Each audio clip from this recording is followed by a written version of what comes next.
হাত করে মহাজন, হাত করে জোরদার, ব্ল্যাক মার্কেট করে ধনীরাম পোদ্দার। গরিব চাষিকে মেরে হাতখানা পাকালো, বালিগঞ্জেতে বাড়ি ধান ছয় হাঁকালো।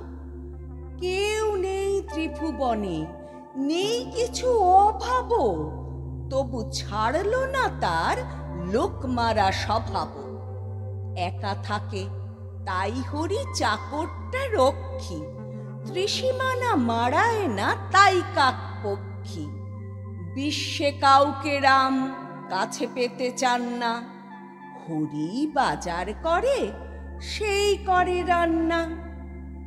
এমনি করেই বেশ কেটে যাচ্ছিল কাল, হঠাৎ হিসেবে রাম দেখলেন গোলমাল। বললেন চাকরকে, কিরে বেটা, কি ব্যাপার, এত টাকা লাগে কেন বাজারেতে রোজকার? আলু 3 টাকা সের, পটল 15 আনা, ভেবেছিস বাজারের কিছু বুঝি নেই জানা? রোজ রোজ চুরি তোর, হতভাগা বজ্জাত। হাসছিস? এক্ষুনি ভেঙে দেব সব দাঁত। খানিকটা চুপ করে বলল চাকর হরি, আপনারই দেখা দেখি ব্ল্যাক মার্কেট করি।